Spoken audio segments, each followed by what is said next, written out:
مشرق وسطی میں جنگ بندی پر اہم پیش رفت۔ پاکستان نے ایران امریکہ سیز فائر کے لیے اسلام آباد معاہدے کا فریم ورک امریکہ اور ایران کے ساتھ شیئر کر دیا ہے۔ برطانوی خبر رساں ادارے رائٹرز کی جانب سے یہ دعویٰ کیا گیا کہ پاکستان کی جانب سے جنگ بندی کے لیے جامع منصوبہ پیش کیا گیا ہے، اور پاکستان کا پیش کردہ فریم ورک 2 مراحل پر مشتمل ہے۔ پہلے مرحلے میں فوری جنگ بندی اور پھر مستقل معاہدہ ہوگا۔ جنگ بندی کے فوری نفاذ اور اپنے ہرمز کو کھولنے کی تجویز بھی شامل۔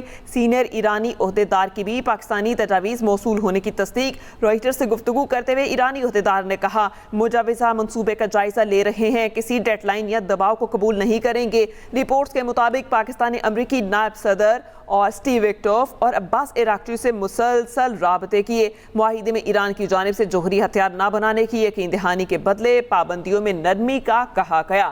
مشرق وسطی میں جنگ بندی پر اہم پیش رفت۔ پاکستان نے ایران امریکہ سیز فائر کے لیے اسلام آباد معاہدے کا فریم ورک امریکہ اور ایران کے ساتھ شیئر کر دیا۔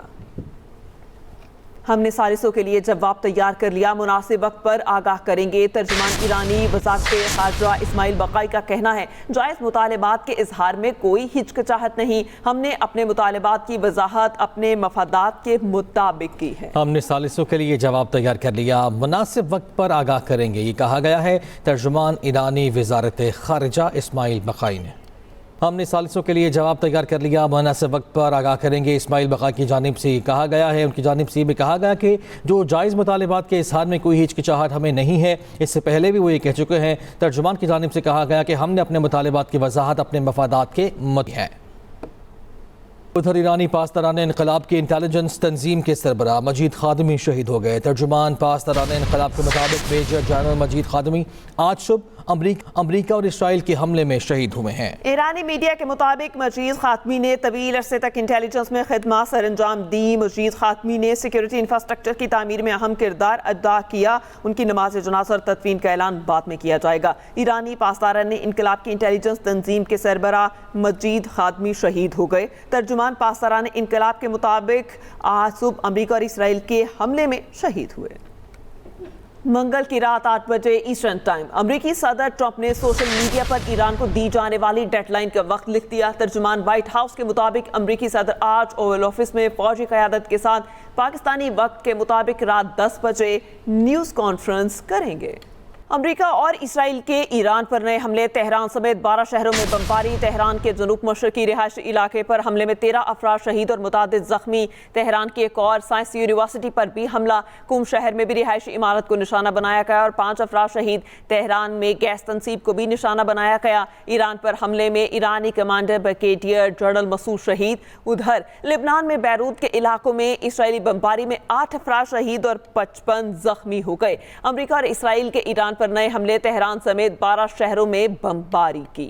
ادھر ایران کی اسرائیل پر میزائلوں کی برسات، اسرائیلی شہروں میں تباہی، ہر طرف آگ لگ گئی۔ رمونہ میں اسرائیلی پیٹروکیمیکل تنصیبات پر حملہ، حیفا میں میزائل حملے سے 7 منزلہ عمارت زمین بوس ہو گئی۔ تباہ عمارت کے ملبے سے 2 لاشیں برآمد، 2 کی تلاش جاری۔ اسرائیل پر کلسٹر میزائل سے تازہ حملہ بھی کیا گیا۔ جشن وعدہ صادق کی 57ویں لہر، ایرانی پاسداران انقلاب نے خلیج فارس اور قریبی علاقوں میں بیک وقت امریکی اور اسرائیلی اہداف کو بیلسٹک میزائلوں اور ڈرون سے نشانہ بنایا۔ اسرائیل کے شمالی شہر حیفا میں رہائشی عمارت پر براہ راست میزائل لگنے سے 4 افراد زخمی ہو گئے۔ تل ابیب میں ڈرون فیکٹری مکمل طور پر تباہ ہو گئی۔ ایرانی فوج نے دمونہ کے قریب پیٹروکیمیکل انڈسٹریز، آئل سٹوریج ٹینکوں اور زیر زمین فیول ریزرو پر بھی ڈرون حملے کیے۔ جنوبی اسرائیل میں متعدد میزائل داغے گئے۔ پاسداران انقلاب کے مطابق کویت میں محمد الاحمد بحری اڈے کے قریب امریکی افسران کے اجتماع کو نشانہ بنایا گیا۔ کویت کے بوبیان جزیرے پر امریکی فورسز کے ہیڈ کوارٹر، سیٹلائٹ سسٹمز اور فوجی تنصیبات پر بھی حملے کیے گئے۔ متحدہ عرب امارات کی جبل علی بندرگاہ پر اسرائیلی جہاز کو نشانہ بنایا۔ فجیرہ میں ٹیلی کام کمپنی کی عمارت پر ڈرون حملہ ہوا۔ ایران کا دعویٰ ہے کہ UAE پر حملے میں 25 امریکی فوجی ہلاک یا زخمی ہوئے۔ عراقی دارالحکومت بغداد میں امریکی ایئر بیس وکٹوریہ پر حملے کے بعد دھوئیں کے بادل اٹھتے دیکھے گئے، جبکہ اردن نے اپنی فضائی حدود میں ایران کے 2 میزائل اور 2 ڈرون مار گرائے۔ سعودی عرب نے بھی 2 ایرانی ڈرونز تباہ کر دیے۔ حزب اللہ نے اسرائیلی بحریہ کے جہاز کو لبنان کے ساحل سے 68 میل دور کروز میزائل سے نشانہ بنانے کا دعویٰ کیا ہے۔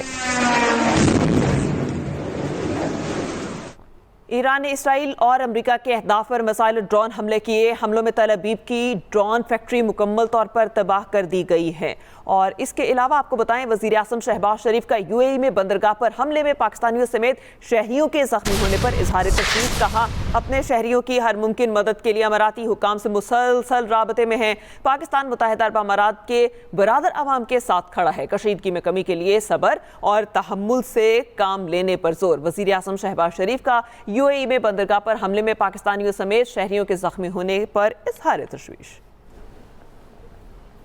خبروں کا سلسلہ آگے بڑھاتے ہیں، شامل کرتے ہیں کچھ دیگر خبریں. پاکستان کے دوست ممالک کی $5 ارب سے زائد کی فراہمی کی یقین دہانی.